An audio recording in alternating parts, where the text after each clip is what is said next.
Time for the Cooper Group's road trip. We're traveling in the all-new Chevy Malibu, courtesy of Seaweaver Chevrolet. The Malibu was named 2008 North American Car of the Year and one of Car and Driver's 10 best cars of 2008. This week we travel to the town of Lee. On our way, we stop into the Rome Historical Society.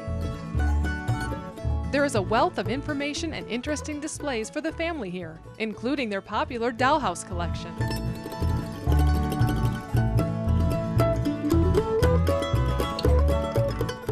The museum is open Tuesday through Friday from 10 to 5. We are here to meet Ellie Collins, a local expert on the Underground Railroad. She tells us that this region played an important part in abolition. Well, the Mohawk Valley actually had quite a busy Underground Railroad business, if you would like to say that. Unfortunately, a lot of the history has been lost because of the secrecy of the movement. But for the last, let's say, 5 years, we've been uncovering more and more all the time. I can't really tell you where I learned about it, but it's almost like a lifelong adventure for me to uncover different scenes and people and sites and so on that were involved. If you would like to learn more about the Underground Railroad, Ellie will be teaching a course during the spring semester at the Mohawk Valley Institute for Learning and Retirement at SUNY IT in Utica. Classes begin March 24th. Also, currently at the Emerson Gallery at Hamilton College is the exhibit Uncovering the Path to Freedom, on display through April 13th. The town of Lee was first settled in 1790. In 1805, William Seymour Laney built a house in West Lee that was used as a station for slaves traveling the Underground Railroad. His son, William S. Laney Jr., also opened his home to slaves on the run. Today, only the chimney remains of his home, a reminder of a different era. Education was important to Lee's growing community. The first frame building in the town was a school built in 1796, and at one time the town had 21 schools. The fact that the community was well educated may have contributed to the residents being strong abolitionists. The little church behind me caught my eye. It's right on a hill overlooking this beautiful valley, and next to it there's a cemetery that has quite a few Civil War veterans. The Point Rock United Methodist Church has been the central point of this area for quite a few years. As a matter of fact, you can still come here to church services at 9 o'clock on Sundays. We learn most of the history from the people who live here. Logging has been an important industry in this region for generations. We visit Portner Lumber just off of Route 69 in Lee. Here, Lee Portner was born and raised, working with his father in their sawmill. There was quite a logging community on this end of the town. There was at least 5 sawmills here years ago. We're the only one here now. But And you're still operating?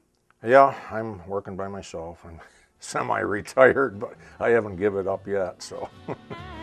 In the early days, Lee had help from a hard-working crew and his old reliable Lynn tractor. This unusual half-track type was developed in the early 1900s. Intended to carry heavy logs, the vehicle has regular wheels in the front for steering and Caterpillar tracks on the back to carry the load. Mr. Portner takes us across the street to the Lee United Methodist Church.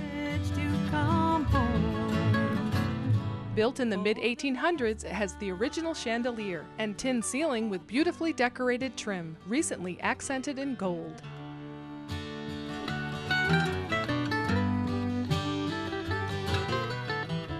If you visit Lee today, the American Legion is hosting a breakfast from 8:30 to 11:30. And next Sunday, you can celebrate St. Patrick's Day with corned beef and cabbage from 5 to 7.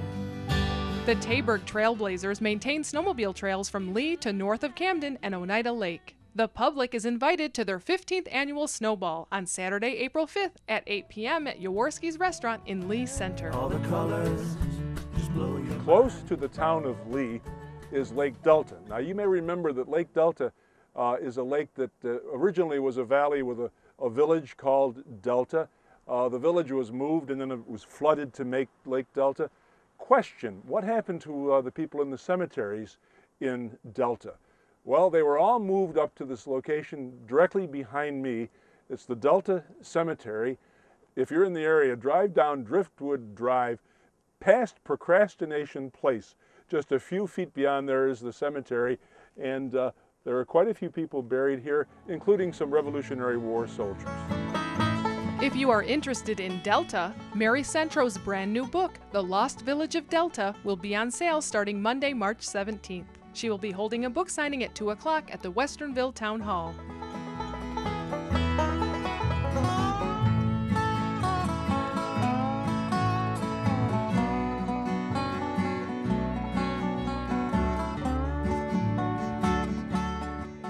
For the four-wheel enthusiast among you, Lee Center is very important. I'm in a place right now, it's Adirondack Machine Tool Incorporated in Lee Center. This thing here, my God, it must weigh what, 30, 40 pounds? Well, that's an exaggeration. It weighs quite a bit. It's aluminum, all right? But what you're looking at here will eventually become this, and this is a bearing carrier for a four-wheeler. So were it not for Lee Center, you wouldn't be able to ride your four-wheelers.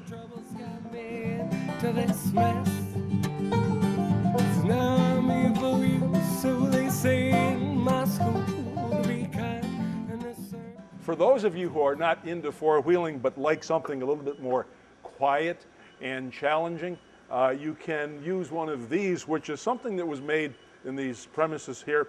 This is a fishing net that was created by J.F. Pepper, and that company used to be here way back. It started in the 1860s, and this is one of the nets that they made back then, and you could catch yourself one mighty big fish in Lake Delta with this. When I think of the places I've been and the people that I've met, it's really only a handful that I just can't forget. It seems every once in a while you meet someone. It's a little known fact, but there is Lee, and then there is West Lee. There's no north, south, or east, but there's a West Lee. Come out here to Bella Pizza, because you're going to be given a taste treat here. Their calzones are made with a combination cheese that is a secret.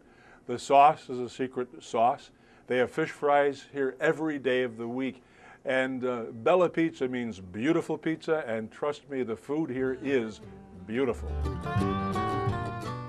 I born in Italy and Bari. The city, the name is Bari, and when I come in this country, I'm 25 years old. They like the pizza and wings, the chicken rig my wife they make, the antipasto, the calzone, and more things. Almost we make everything fresh. The dough is fresh every day. The chicken rig is fresh every day. My wife they make. Pizza is everything fresh. Calzone, baked ziti. We cook when the people they call. What's the secret to really good pizza? It's my secret. This. I can say this. I'm sorry. They're open today from noon to 9. Come on out here and order a large pizza, and you'll get a free antipasto. What we can see. It's time for the Cooper Group's road trip. It's time for the Cooper.